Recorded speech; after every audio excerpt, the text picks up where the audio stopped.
Good morning, everybody. We're very excited today because today we are honored to have. Oh, wait, nope, I skipped everything. Wait a minute.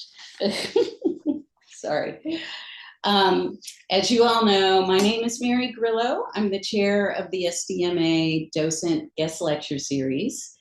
And this is just one of the docent council programs in our work to foster a welcoming and inclusive museum experience through empathy-based learning, exploration, and conversation about the arts.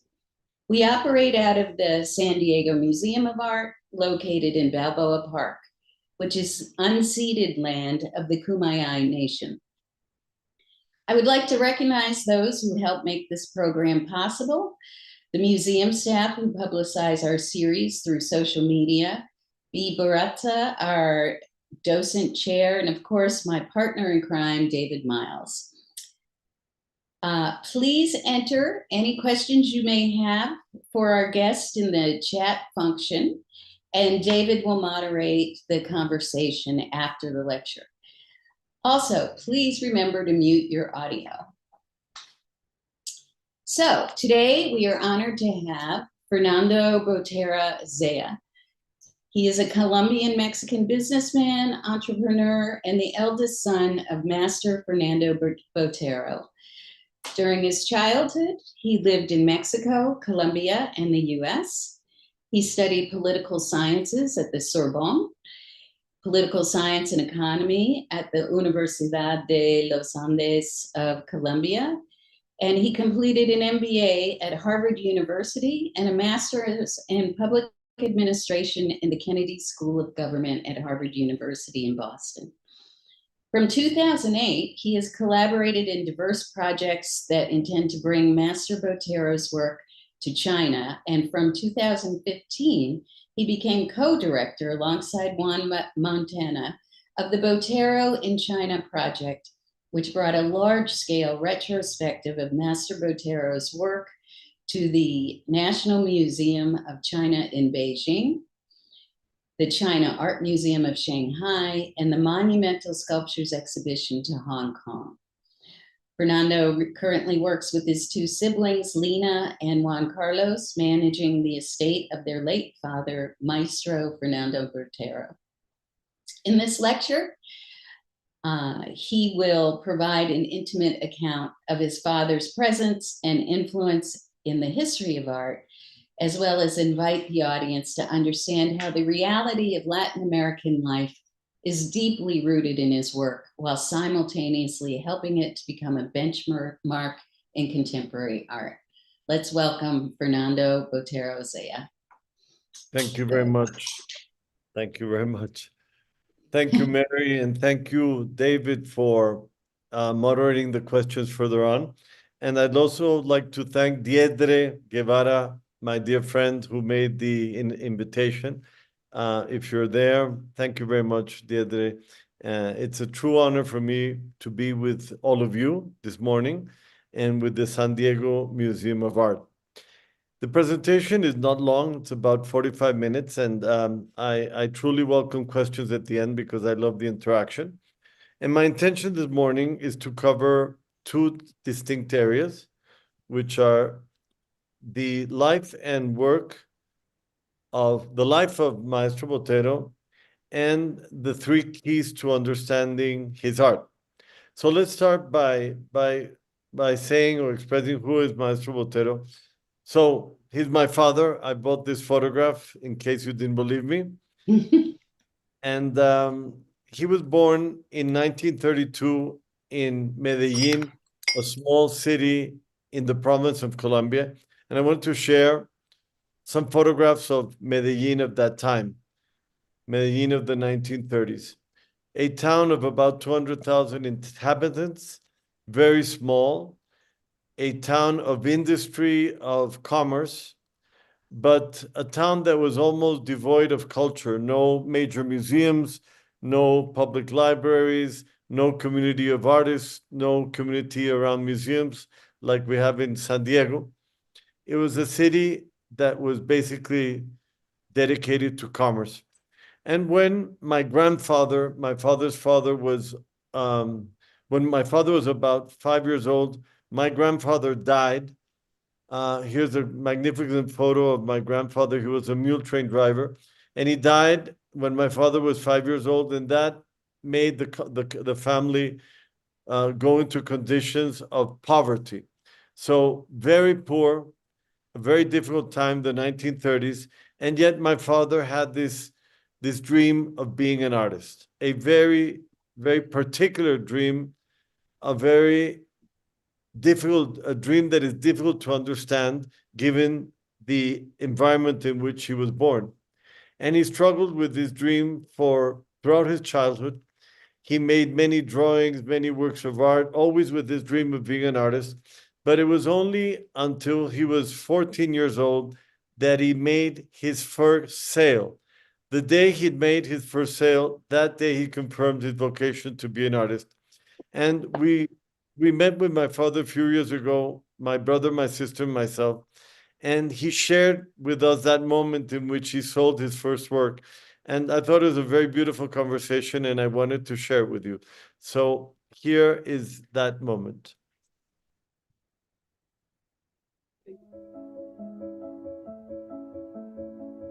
Las personas que hacían todo lo que las vendían en el almacén de don Rafael Pérez, que era el que vendía las boletas de la corrida. Entonces, don Rafael, miren, yo pinto estas cositas, y como eres muy aficionado a los toros, miren, vendamos esto aquí en la almacén. Digo, sí, yo te las vendo. Entonces las puse en la vitrina, 6 de acuerdo. Yo pasaba todos los días, 1, 2, 3, 4, 5, 6.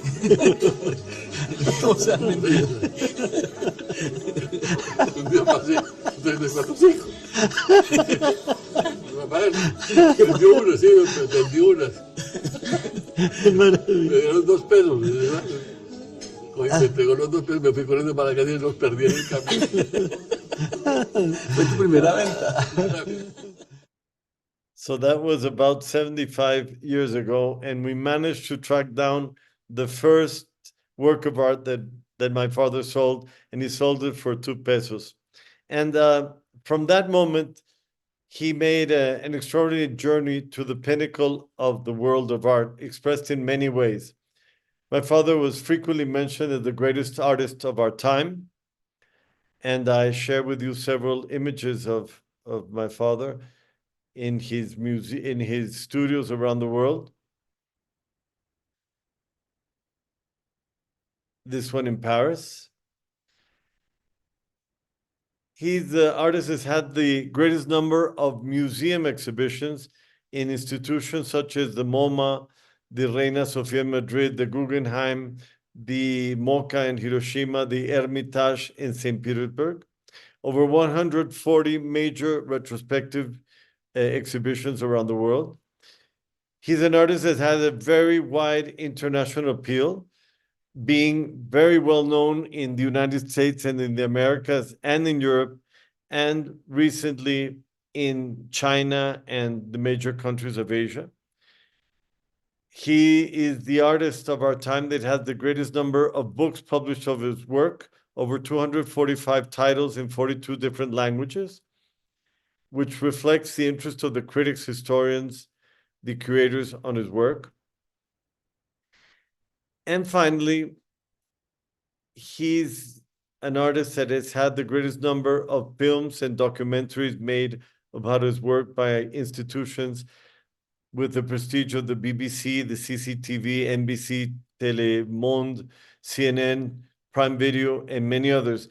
And recently there was a full-length movie done on my father's life and work that was presented in over 14 different countries around the world to great critical success and also great attendance at the box office.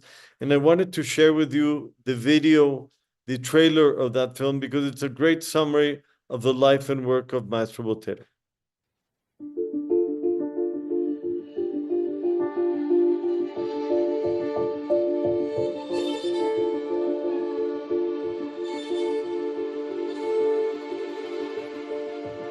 The story of Fernando Botero is a story of one of the world's leading living artists. It's a story of character, of discipline, and remarkable achievement. This is the story of my father. Botero the Legacy is a definitive biographical documentary. It's a personal look at what it took to ascend from the provincial Colombia of his childhood to the pinnacle of the art world today. This is a story of vision. To paint is like caressing something. The way you can be very dramatic at the same time, you have to do it very smooth because it's the way you love to paint. Don't be so much love. The moment he walks into his studio, somehow he seems 10 years younger. There's something in the studio that communicates such total energy, because he's passionate about what he's doing. Of course, that's the key to youthfulness. That's the key to a long life. This is the story of family. He's a source of inspiration because he has such a passion for life, for work, regardless of him being... ¿La embarré? Sí. Sorry. Espera. No pasa nada, espérate, lo volvemos a poner.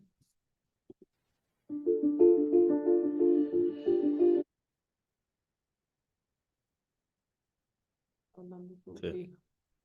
for work, regardless of him being a famous artist or not. As a human being, he's such an example. We filmed my father in China on the occasion of 3 very important exhibitions that took place in Shanghai, Hong Kong, and Beijing. And we just finished filming 4 days here in Rome as a 50-year retrospective exhibition and celebration came together and launched.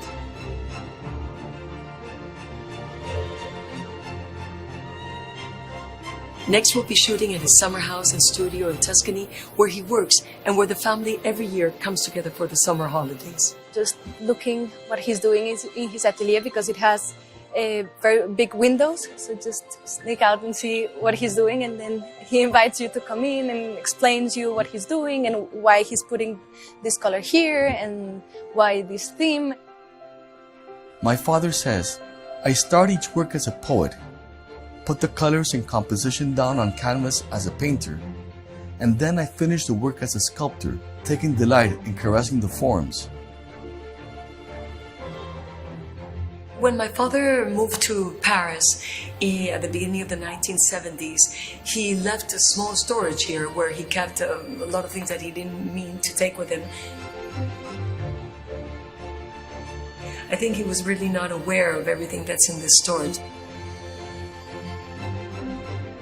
I'm never surprised to find sketches from my father because there are mountains and mountains of sketchbooks everywhere. He's experimenting with different palettes. The most important thing here is this. He says, let yourself go. Let yourself go. The search never ends. We'll interview the artist at his studio in Monte Carlo and in southern France, where the French government honors his work alongside that of Pablo Picasso. It was a very special experience to have my work next to Picasso, is a painter that I admire very much. Finally, we'll spend time with my father in Medellin, where his life and work began, and where his heart remains today. The art will come to life as we hear about his massive worldwide appeal. His life is to paint. His life is to do sculpture. Fernando doesn't give up. He's there now in his studio. I can bet. It takes a lot of guts to put yourself together and face on north despite the winds and the hallowing rain that is coming down. Botero, the legacy, will marry original footage with archival clips and moments that we as a family have been able to capture on throughout the years. This is a life story that's never been told, a story as moving and meaningful as my father's work itself. So that's a very good summary of the life and work of Maestro Botero. In the later stages of my father's life has a lot to do with the conversation I had with him in Paris in 2008. He lived in Paris from the 1970s onward, and I would visit him many times during the year. And normally we would have lunch at this place called Brasserie Lip, which was right around the corner from his studio. And it was 2008, and we were just about to finish lunch. And I don't know why, but I asked my father this question. I said, I'm curious, Father, that you're almost 80 years old, and you've had the most amazing career. You've had the most distinguished accolades, every single recognition. I'm just curious to know if there's anything missing in your career. And he was silent for about 2 or 3 seconds, and then he said, I could answer that question with one word, and that word is China, because China is the only major country in the world where I've never had the opportunity to exhibit my work. My dream would be to take my work to China. And I left that lunch with Mission Impossible, with a mission in life, a drive to make that happen. And it took a long time. It took about 7 years. But in the year 2015, we were able to go to Beijing and exhibit my father's work at the National Museum of China, the institution that holds 8,000 years of Chinese culture, an amazing institution in Tiananmen Square. And I share a couple of photographs of my father at the Forbidden City and at the Great Wall of China. And the day the exhibition opened, there were over 3,000 people. And particularly this photograph, which is amazing. These are 6 or 7-year-old school children in Beijing, completely mesmerized, hypnotized, fascinated by the work of a Colombian artist who paints his memories of his childhood of the 1930s, yet done in a language so universal that it creates this result all the way around the world. That every time I see that photograph, it touches something very profound inside of me. Well, that exhibition was a huge success. And when we were in Beijing, I got a very curious phone call from the government of Shanghai. And they said that they wanted to take the exhibition to Shanghai. But as you know, there's a great rivalry between Shanghai and Beijing. And they said, the government of Shanghai had a request. They said, or a condition. They said they will take the exhibition to Shanghai on the condition that the exhibition be bigger and more important than the one in Beijing. So that's exactly what we did. We took the exhibition to Shanghai, to the China Art Museum, which is housed in this amazing building in Shanghai. And I share some photographs of the Shanghainese public interacting with Maestro Botero's monumental sculptures. And that was also a great, great exhibition. And then we got a further invitation from Hong Kong to take the monumental sculptures to Hong Kong Island. And we were able to do that in 2016. And I share some images of that exhibition, which was also amazing. Here in this photograph, you see the monumental sculptures against the beautiful skyline of Hong Kong. Several different pieces. For example, this sculpture, which is called Smoking Woman in front of the IFC building, the Sphinx. And that exhibition was amazing as well. The result of the Botero in China exhibitions were truly amazing. We had 1.5 million visitors. And I'd like to stop at this figure for a moment, because it's truly amazing in the world of art to have 1.5 million visitors to an art exhibition. It's 20 times the Bernabeu Stadium, to give you some perspective. And it was a success that we never, ever imagined, and exceeded our expectations by a factor of 100. And I'd like to share a video we did when the exhibition was traveling or about to travel from Beijing to Shanghai. And it's a video that gives you a very good understanding of the exhibitions in itself, but also of what it takes to create, what's behind the scenes when you create a great monumental exhibition. So I want to share the exhibition with you, with this video with you at this moment.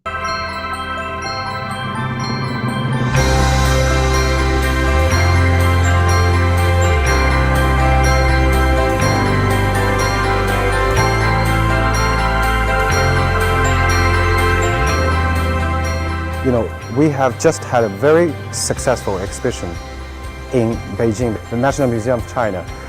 We are very excited to travel this exhibition to Shanghai, the China Art Museum.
We're very excited. This has been a lifelong dream of my father's, to come to China and be able to show his work here, and finally it has become a reality. These are more than 100 paintings that cover different themes that he has worked on throughout 68 years of his professional life. We will see many techniques that he has worked with, including oil paintings, drawings, sculpture, pastels, watercolors, sanguines, charcoals, etc. So it is a very comprehensive view of the work of Fernando Botero.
And actually, we have been expecting the exhibition from Master Botero for the last 2 decades. And now the dreams have come true.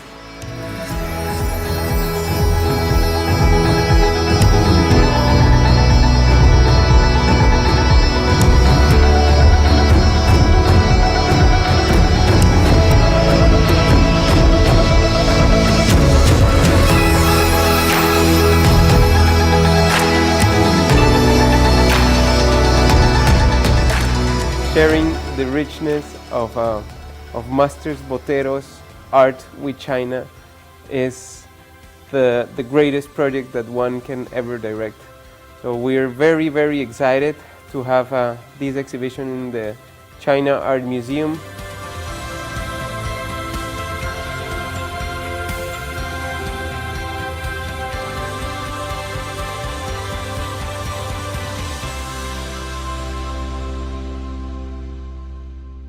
So that is a good summary of the life of Maestro Botero, and it concludes the first part of the presentation. And then the second part of the presentation, also very brief, are the 3 keys to understanding his art, which are his influences, his unique style, and the mastery of technique. So let's begin by covering the area of his influences. So when my father was about 18 years old, he won a national prize in Colombia, and he was awarded $7,000, which was a large amount of money in 1950. And he said that he made the best decision of his life, and that was to invest that money in education. So he took a steamboat from a port in the Pacific coast of Colombia and arrived in Madrid in the 1950s. And he studied at the Museo del Prado in Madrid during this time. It was a difficult time in Madrid. The Civil War had ended recently. Madrid was very dark, sad, my father said, very sad, very tense because of the political situation. And there was there was very little that was going on in terms of culture. One day, my father left the Museo del Prado at night. The streets were dark, but he found a bookstore that was lit up, and he was attracted to that bookstore.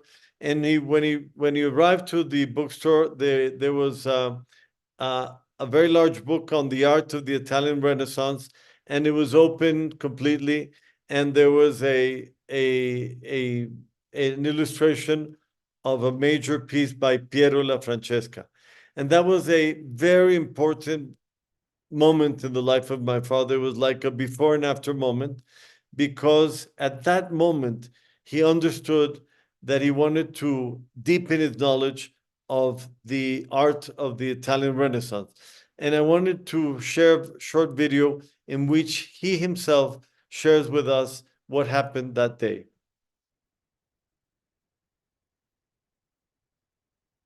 Para mí, ver las obras maestras de la pintura, que primera vez que tenía la oportunidad de ver Velázquez, Goya, bueno, todo lo que quería ver.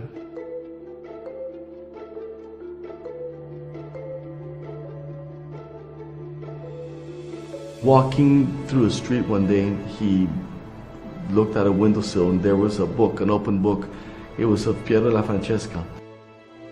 And he was like hit by a lightning bolt. Yo no había visto nunca a Piero La Francesca, ni sabía, ni había oído su nombre. Pero yo vi esta cosa y dije, no, esto es lo más extraordinario que he visto en mi vida. Pues quedé como hipnotizado por ese cuadro. Me quedé ahí como 10 minutos mirando ese cuadro. Fantástico. Yo vi este cuadro de Piero La Francesca y me di cuenta que la pintura era mucho más de lo que yo había imaginado. Mucho más complejo, mucho más importante, mucho más todo, más sublime. And it was at that moment that my father made the decision to leave Madrid and to travel to Florence, the cradle of the Italian Renaissance, so he could study Piero La Francesca and the other Renaissance artists like Raphael, like Pablo Uccello, Tiziano, Giotto, Leonardo da Vinci, Michelangelo, Caravaggio. And then his interest became a bit more broad. He became very interested in the work of Jean-Dominique Ingres, a French artist of the 18th century. And in the 20th century, he became very attracted to artists such as Matisse, Miro, and of course, Picasso. My father studied in Italy from 1951 to about 1953. The money, the prize money that he won becomes thin, it starts to run out. And before leaving Europe, he invites a friend to go in a secondhand Vespa. He said, we can't go back to Colombia without meeting Picasso. So they take a secondhand Vespa, they travel from Florence to the south of France, and one day they arrive and they knock on Picasso's door, and someone opened the door and says, do you guys have an appointment with Picasso? No, we don't have an appointment. Well, I'm very sorry, Picasso never meets with anyone without an appointment, and he closed the door on them. So my father went back to Colombia, very happy with his experience in Europe and all that he learned, but very frustrated not to have met Picasso. And then something extraordinary happens. And I'd like to share that with you. And it's that in the year 2017, the French Ministry of Culture called my father and invites him to do an exhibition with Picasso. And it's the first time that Picasso ever exhibited alongside a living artist, and that living artist was Botero. And they organized the exhibition as a confrontation or a dialogue between Botero and Picasso. And here we have a version of Cranach done by Picasso and a version of Cranach done by Botero, a political painting by Botero, a political painting by Picasso, a still life of Picasso, a still life of Botero, a Botero nude, a Picasso nude. And the exhibition was organized in this way. And just before the exhibition opened, my father, he said to me, I'd like to be alone for a few minutes before the exhibition opens to the public. Please give me a chair and leave me alone for a second.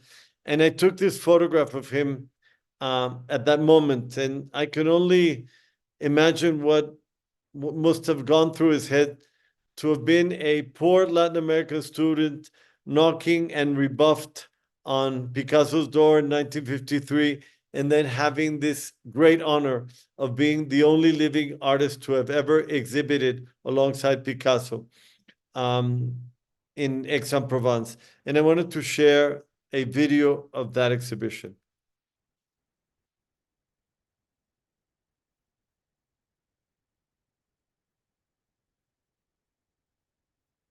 Estaba viajando con un amigo y le dije, vámonos a ver a Picasso. Y tocamos la puerta, salió un señor ahí mayor y nos dijo, no, es que aquí no se recibe a nadie si no tiene cita. Entonces nos retiramos, ahí fuimos a un café y le digo, bueno, ¿y Picasso qué? ¿Pasa por aquí? Aquí pasa todos los días, pasa Picasso. Así lo ven y lo saludan. Muy bien, nos sentamos ahí a esperar 2 días seguidos que pasara Picasso, nunca pasó. O sea que me quedé frustrado sin conocer a Picasso. ¿Sí?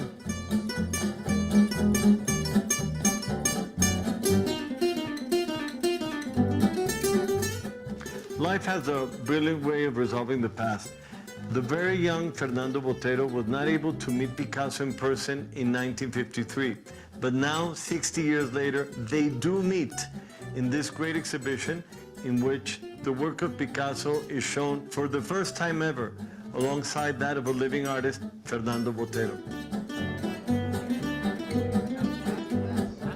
Many pieces are in a different context. And in this different context, I discovered new dimension in his painting.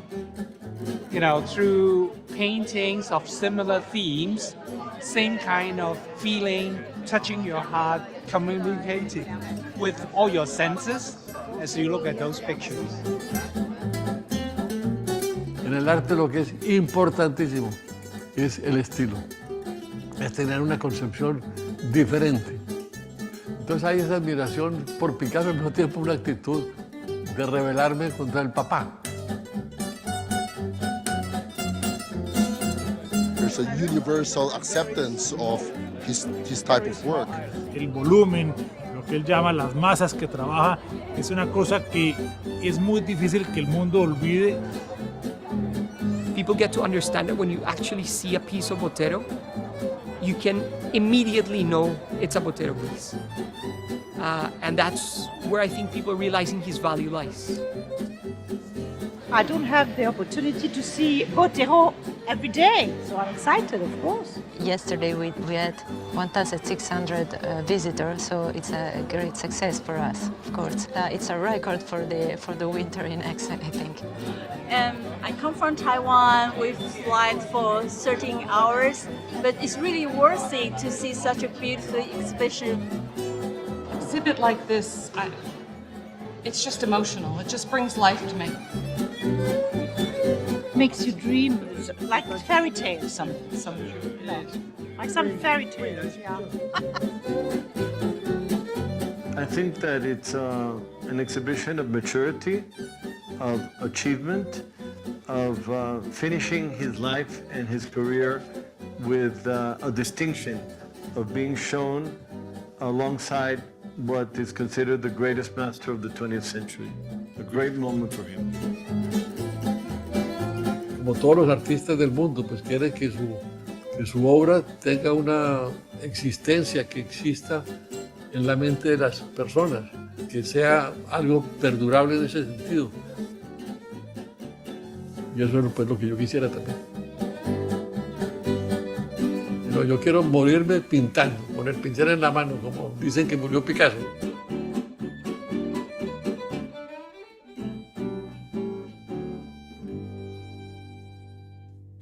So that was the Botero Picasso exhibition. And the important thing about this chapter is understanding that the work of Botero is firmly rooted and grounded in the work of the great masters of the Western tradition, and particularly the Italian artists of the Renaissance. The second item is the style of Botero. And it's another very crucial element.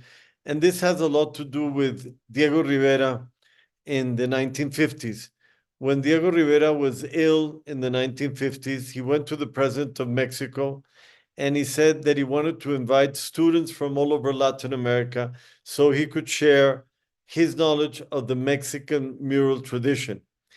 And my father was invited to study in Mexico under Diego Rivera.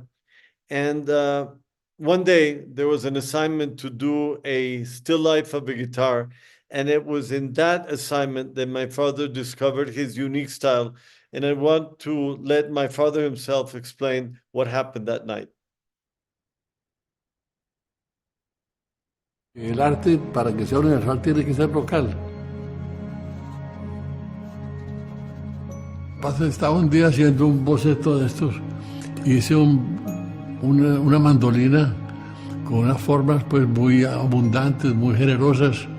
Y el momento de poner el hueco del instrumento que está en todo el centro y que es relativamente grande, lo hice más pequeño de lo que es. Y me di cuenta que era como que hubiera explotado la mandolina. Entonces hubo todo como que creció en monumentalidad, creció en todo sentido. Entonces me puse a mirar este boceto y me pareció que algo había pasado importante ahí.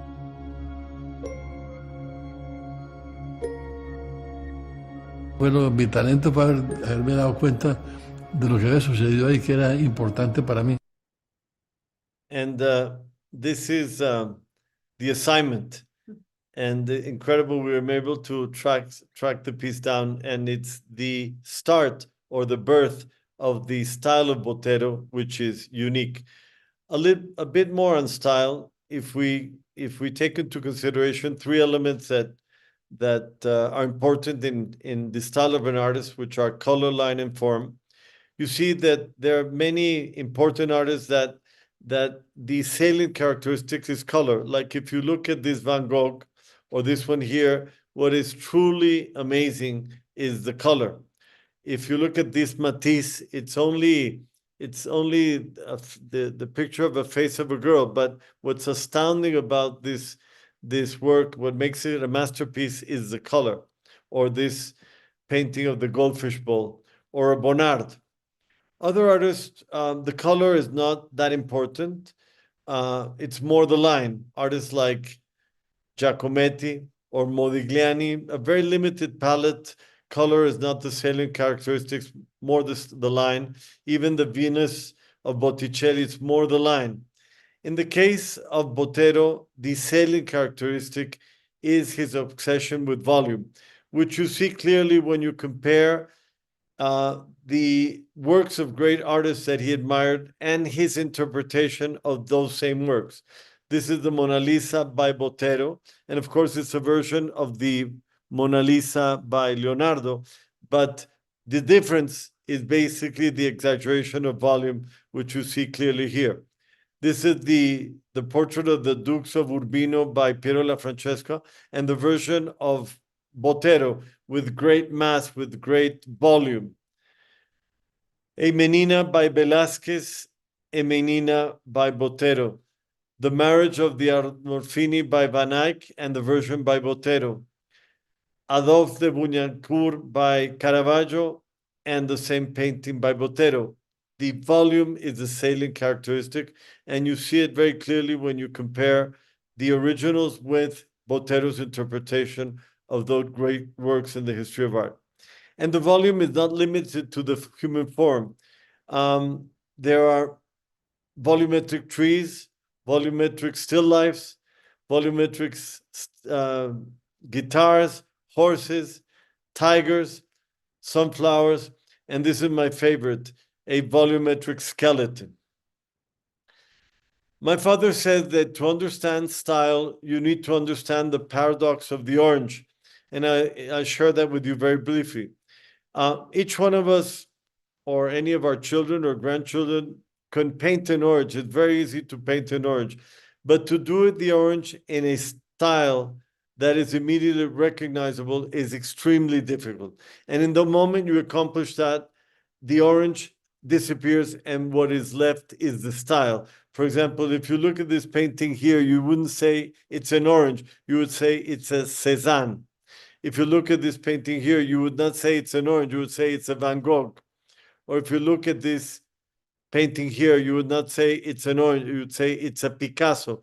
Similarly, if you look at the orange by Botero, you immediately say it's a Botero. The style is immediately recognizable.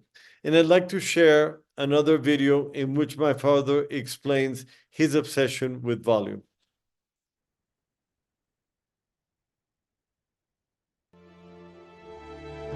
The most important contribution an artist can do to the history of art is his style, because the style is the sum of the artist's convictions, the complete baggage of ideas that he has regarding beauty, sensuality, form, line, composition, subject matter.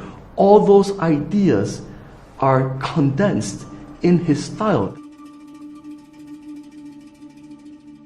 And you don't need much in the painting to recognize an artist and his style especially.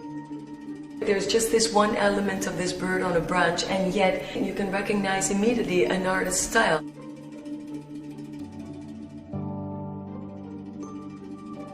I think that Botero has its own place in history, and he has done a great job at placing himself in history. He decided to live in his own dimension, his own universe. He believed that this is the only way of art. Lo que pasa es que a mí me apasiona el volumen. He pensado muchas veces de dónde me vino esa pasión. In pre-Columbian art in general, speaking of Aztec art, Maya art, Inca art, and the art of various indigenous groups, even of Colombia, there's a certain sense of monumentality and large form.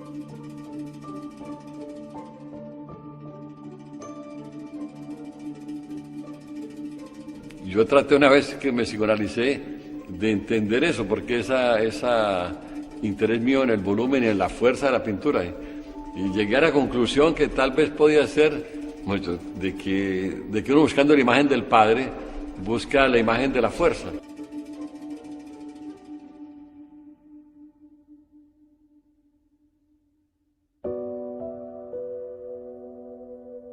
Desde la estatura de un niño mirando a su padre a caballo, pues hay una sensación de una figura monumental.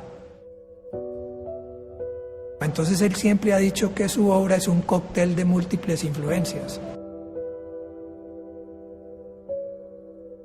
Sino una inclinación natural que tuve y que no sé por qué.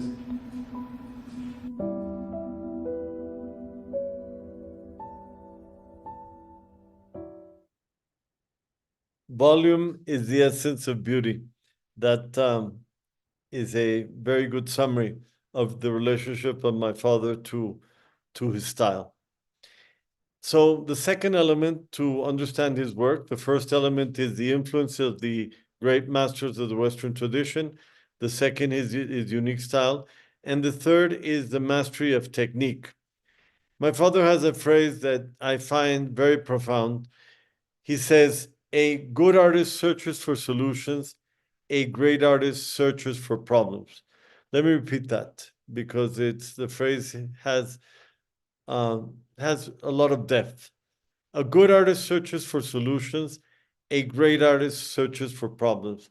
And you see the application of this philosophy that my father had in his paintings. For example, this painting here is one of the most well-known paintings of Maestro Botero. It's called The Bailarina.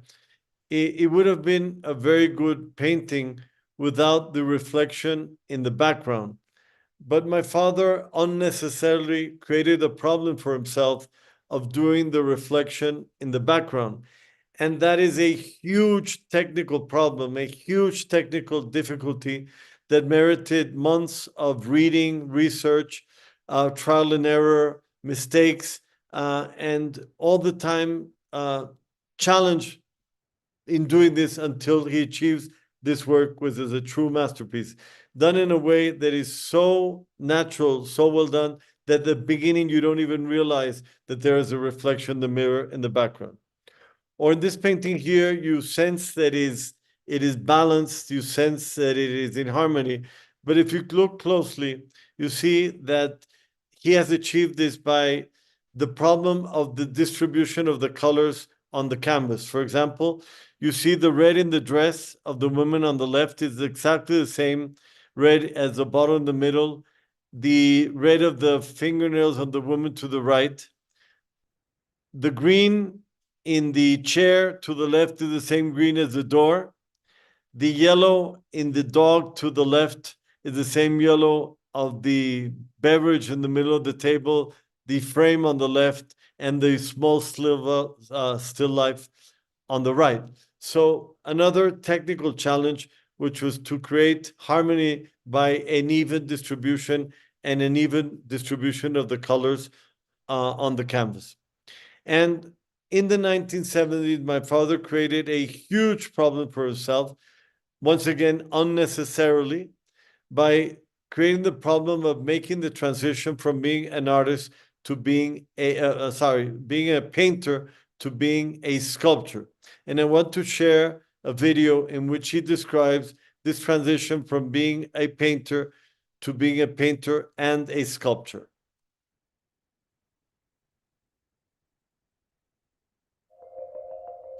With the typical sort of commitment that my father has shown throughout his life to absolutely everything he does, he decided to stop painting for a full year and committed himself to learning the art of sculpting. Si no lo hago ahora, no lo haré nunca. Entonces paré de pintar y me puse a trabajar como escultor, haciendo cosas muy pequeñas, muy tímidas, pero bueno, hay que empezar por algo. I remember a phrase that my father said, a good artist looks for solutions, a great artist looks for problems. One of the problems that he created for himself was to learn the techniques of the Italian Renaissance artists.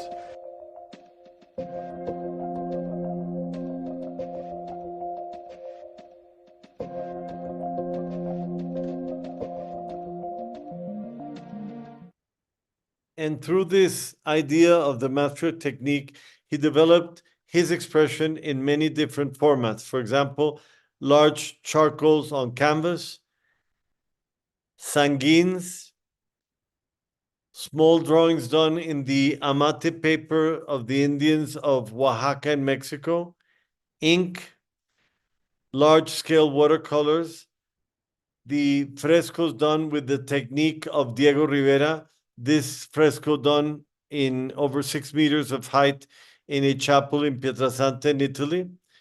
Of course, oil painting, and the small sculptures that he did timidly in the 1970s in Pietrasanta, he started to do larger and larger versions until they reached a monumental format, and they started exhibiting these monumental sculptures all around the world. This amazing photograph where it all started in the Champs-Élysées in Paris, a sculpture of Maestro Botero in front of the Arch of Triumph in Paris.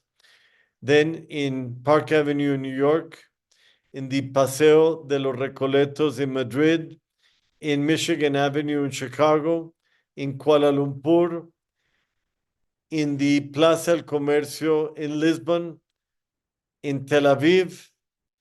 This is my favorite. It's the sculptures of Maestro Botero in the Grand Canal in Venice. Amazing.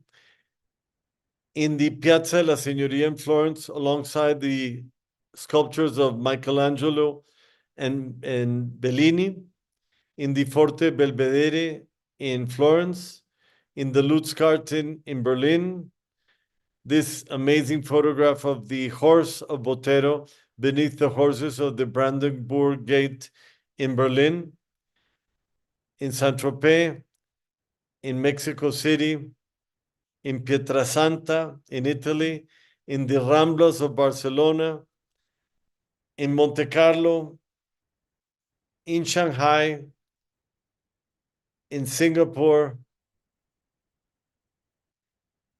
in Hong Kong,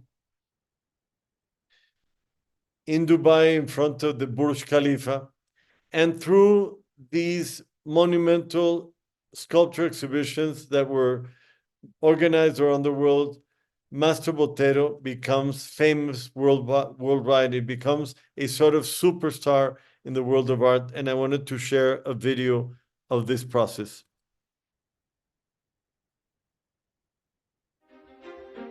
The monumental sculpture exhibition that happened in 1992 on the Champs-Élysées, it was the first time the French government had ever lent its public spaces to the exhibition of a living artist, and that artist wasn't even French. That exhibition marked the beginning of a series of very important exhibitions of monumental sculptures that took place at least in 20 to 25 of the most important cities in the world. The show on Park Avenue was one of many shows that he did all around the world of his outdoor pieces. Very gigantic, beautiful, huge pieces. Very excited to see in the middle of an important city your work that everybody relate to them. The big crowd, they look, they take photos, they touch the sculptures. You know, I'm not upset that they touch it. In these large forms, this sort of middle ground between references to high art and references to his own sense of both humor and interest in everyday life sort of melds into the sculptural form. It really does speak a universal language. And by putting them in all these cities all around the world, all of a sudden everybody knew who he was.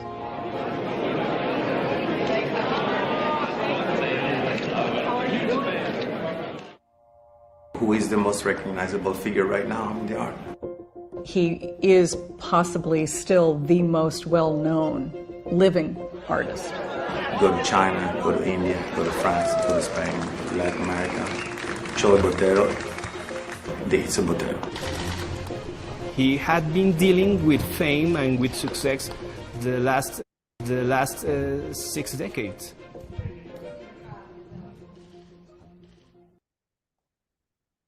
So that's the moment that the art of Botero receives international recognition all over the world. And I share some images of famous people admiring his art. President Biden, and many other, Papa Francisco, the President of Mexico, Falcao, Juanes. And sadly, my father passed away recently in September of last year. He received amazing accolades from the major media of the world, the Washington Post, Forbes, the New York Times, El País, National Geographic. And I share some images of the way Colombia said goodbye to him. It was very emotional, very beautiful. And people in Colombia were very moved by his passing. And in summary, adjusting to the time that was allotted to me, I'm finishing it right on time. I think that my father has attained a unique place in history, in the history of art, on account of the three factors that I mentioned: his influences, his unique style and his mastery of technique. And I'd like to finish this presentation with a very short video. It's about a minute and a half long, but it's my favorite because it depicts in a beautiful way the monumental sculpture exhibition that we did in Hong Kong in the year 2016.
Era como para aparecer yo.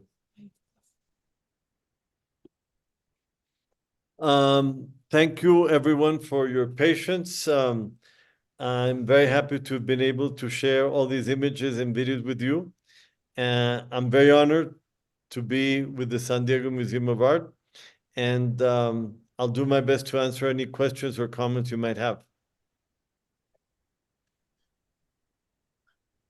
I'll just join you for a few minutes with some follow-up questions, Fernando. Thank you so much. This is, as I have crafted questions going along, you keep answering them throughout your talk in terms of issues around technique and influences and also the style.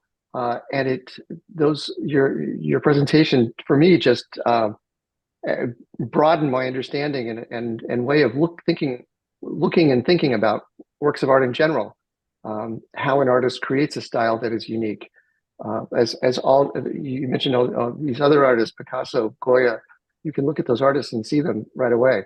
And the use of both volume and exaggeration in some ways, like the mandolin, the hole in the mandolin it wasn't just an exaggerated larger mandolin. It was juxtaposing a small opening with a larger volume body that makes it somehow compelling. So what an experience to have grown up with your father. How is that translated into your life and into the lives of your siblings? Well, thank you very much, David. Well, I think that my father was very peculiar as a parent in terms that when we were living with him, for example, in Paris, he was not very much concerned with us doing our homework or behaving at school or that type of thing.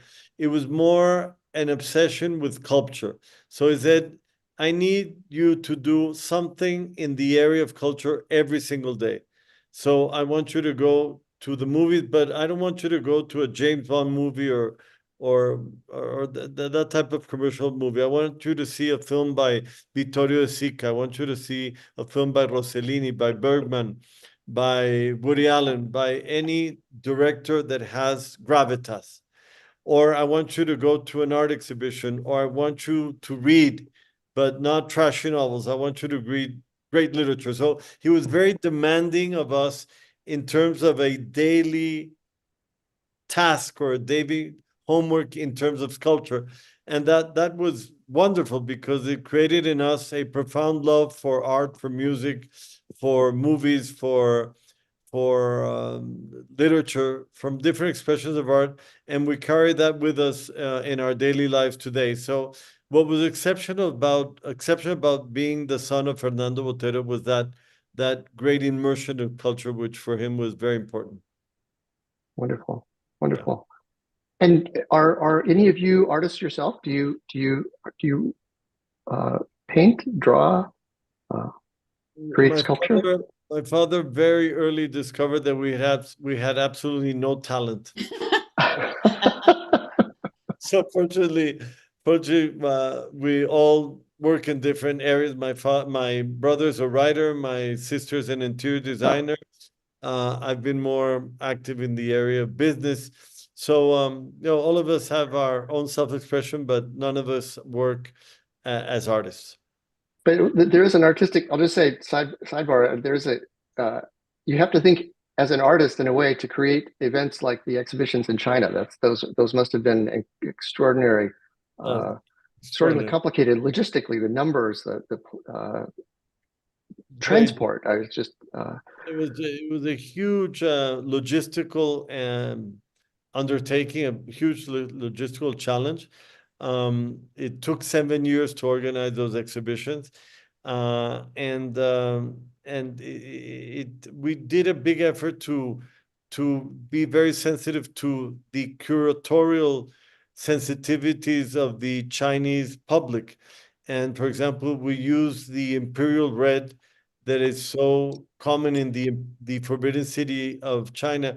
And our Chinese host and our Chinese attendants to the exhibition were very, very happy to see that we melded the imperial red of China into the exhibition. And that's an example of doing exhibition with the work of Botero, but done in a way that works in the culture locally. That was a big success. Definitely. That is brilliant, brilliant.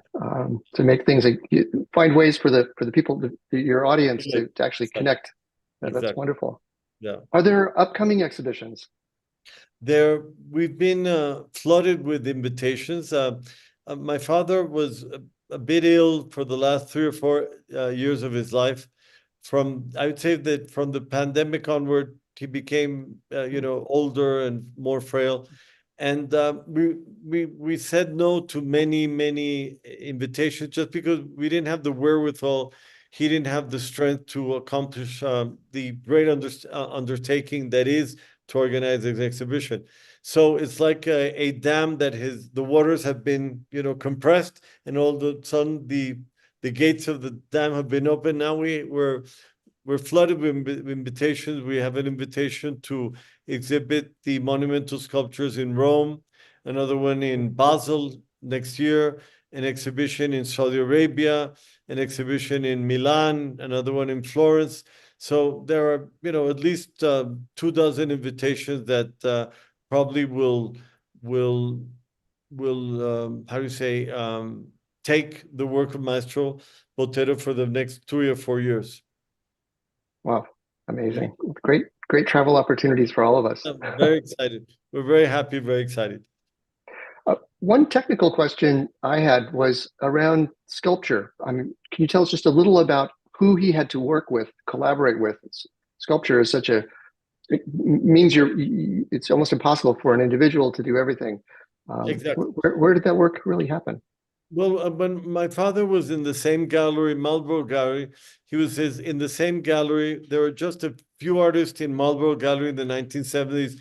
It was the most important gallery in the world. And one of the artists that was a friend of my father was Francis Bacon. And the other artist was Henry Moore. And one day, Henry Moore said to my father, "You should consider expressing your art in sculpture, because your art is almost sculptural. Since it has so much volume, it's a natural transition to do sculpture." And my father said, "I've always wanted to do it." And Henry Moore said to my father, "If you're serious about doing sculpture, you should move to a small town in the north of Italy called Pietrasanta, because Pietrasanta is where Michelangelo did the David. And it's in the foothills of the Carrara mountain, has the most beautiful marble in the world, and it has a tradition of 500 years of sculpture. That's the place to do sculpture. Then my father moved to Pietrasanta in 1975, 1976, and then that's when he started learning how to do sculpture. And in about 15 years, he went from learning to exhibiting monumental sculptures in the Champs-Élysées, so in Paris. So it was a very rapid process, and a process in which he was very enthusiastic. Now, why Pietrasanta? And to answer the technical question, David, because it's many people don't understand that the creation in sculpture is the artist with clay. The artist with clay, that's the inspiration, that's the true creation. Once my father finished that clay, then it would become more something in the field of artesanato. I don't know the word in English. Handcraft. It's more, artisans that take the clay and then turn it into plaster and then into bronze. And in doing a monumental sculpture by Botero, the process from a small clay to a monumental bronze involves about 100 people and about a year. So it's a lot of work. 100 people work on that, but the artist really does the creation is in clay. So, that's why it was so necessary to be in Pietrasanta, to have the environment, the artisans that would help him transform the clay into large bronzes or large marbles. Wow. And to have been inspired or guided by Henry Moore is amazing. Perfect. Yeah. Perfect. And even more the inspiration, because there is a small cafe in Pietrasanta which is called the Cafe Michelangelo. And the reason it's called the Cafe Michelangelo because Michelangelo lived there. He actually lived there. So, to sit in that cafe, drink a coffee, and just reflect on art, knowing that Michelangelo lived 3 meters above your head. For me, for my father, that was something that was very important about being in Pietrasanta. Inspiring. Very remarkable. We have some good questions in the chat. How many works? Do you have a sense of how many works your father created over his lifetime? My father was a very prolific artist. He worked very hard nonstop from the day he was 13, 14 years old to almost the day he died. He never took a Saturday or Sunday off. For him, 31st of December, 1st of January, it was indifferent. As children, we always tried to get him to take a vacation. And he said, no, what I'll do is I buy this house in Pietrasanta. You come to this house, which is right near the ocean. That's the vacation for you. And, I don't need a vacation. I'll have dinner with you every night. But for me, painting or sculpting is such an extraordinary experience that I can't think of anything that I prefer to do. So he was very prolific, and he worked for many, many years nonstop. And we don't have an exact amount, but there are thousands of works, originals done by Botero, and that contributed greatly to his name recognition and his brand equity around the world. Do you have what were some of his final works like late in life? Was there a noticeable change? Yeah, in the year 2019 is the last year that he was able to do large formats. And the reason is that in his studio in Monaco, when he was doing large formats, he fell several times. And then the doctor said, you can't do large formats standing up.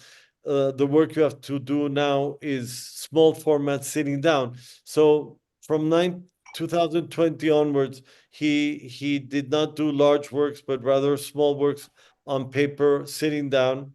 And he did amazing pieces with true maturity and perfection of technique. And we're very proud to have many of those pieces in the estate of my father. Wonderful. Yeah. I'd like to add, B, do you mind if I bring you into the conversation to ask your question, which is really interesting. I just want to make sure we get that correctly. Here we go. Sorry. Why am I not? I don't know. No, there you are. I'm going to take myself out, actually, I think. Oh, Maybe dear. just, no, that's all right. Move my spotlight, and I'll put B in. There we go. B. Yes, good morning, good afternoon. I am just so, I have always been very impressed by your father's work, and I really love what you as children have done in his honor. I was hoping that you could discuss the impact of your father's paintings of that very brutal period in American history, his paintings of the prisoners at Abu Ghraib. And I've not been able to see them. I've only seen photos of them, and I was just really always have been impressed by his speaking out for social justice in such a powerful way through his art, which will live forever. Thank you very much. Well, there's an anecdote behind the series he did on Abu Ghraib. He spent a lot of time in Mexico. For over 40 or 50 years, he would spend January and February in Mexico. He was very close to Tamayo, very close to Toledo, very close to several of the great Mexican artists of his time. And he would visit him in Oaxaca, and he would spend a lot of time in Zihuatanejo, where he had a studio. So he was taking a long flight from Paris to Mexico, and he bought a copy of The New Yorker just to read on the plane. And it was he read an article by Seymour Hersh, the great American journalist, on the prison of Abu Ghraib, where the American soldiers were torturing people in the same way that Saddam Hussein had tortured his political opponents. And my father, during the flight, he became very angry. Like he became profoundly upset, and he asked the stewardess if she could give him a bit of a paper and pencil. And the stewardess obliged and gave him some paper and pencil, and he started making drawings on the plane. And when he got to Zihuatanejo, his anger increased, and he started doing more drawings, and then oils, and then watercolors, and that lasted for about a year and a half. And he said that at the end of a year and a half, he was able to get out of his system this profound anger, that horrible abuse of human rights and the torture and all that monstrosities and atrocities that had happened in Abu Ghraib, that he was able to get out of his system. And he did an amazing series.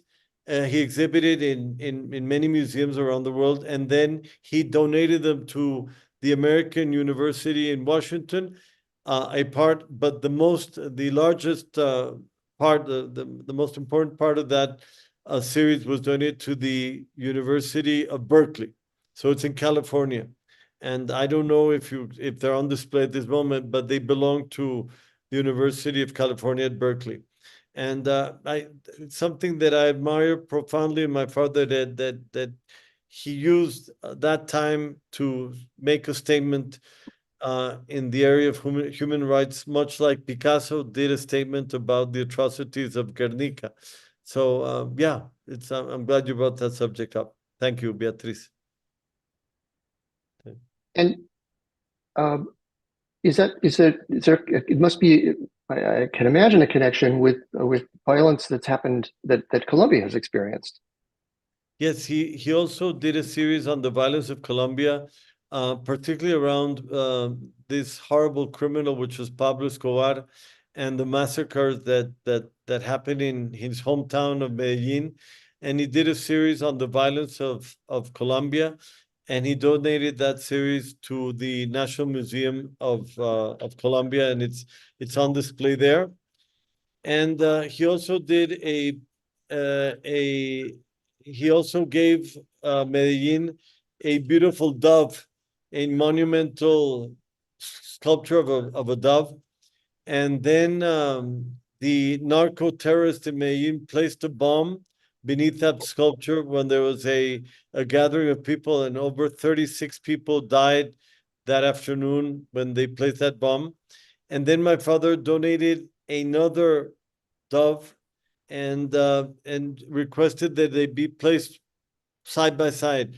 The destroyed dove, which depicts war, and an intact dove that depicts peace, and they're placed in a square in Medellin. Wow. It's called La Guerra y la Paz, which is a statement as to the stupidity and futility of war and the beauty of peace. And that's also another very beautiful political statement that my father made in his hometown of Medellin.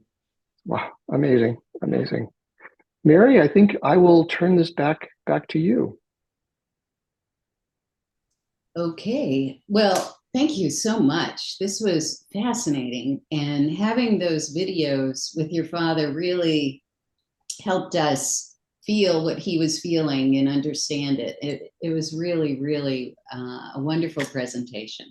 So I would like to thank you so much for doing this. And everyone, you've received some lovely comments from people appreciating this, and it's very special for us to have this kind of intimate knowledge of an artist. And with that, I will conclude our time with just a reminder to people that next month, we look forward to hearing from Sarah Miller. She's a historian of photography and modern art and a professor of art history at Mills College. Her recent book, Documentary in Dispute, the original manuscript of Changing New York by Berenice Abbott and Elizabeth McCausland. And as you all know, we have an exhibit of her works right now. So we invite you to attend our next lecture and learn about that exhibit as well. Again, though, this was such a special lecture. So thank you so much. Thank you. It's been my honor, tremendous honor to be with you, all of you, in the San Diego Museum of Art. Thank you so much, and I hope that I'm able to visit you in the near future. All the best. So do we. Thank you. Thank you very much. Thank you. Thank you. Bye. Bye-bye.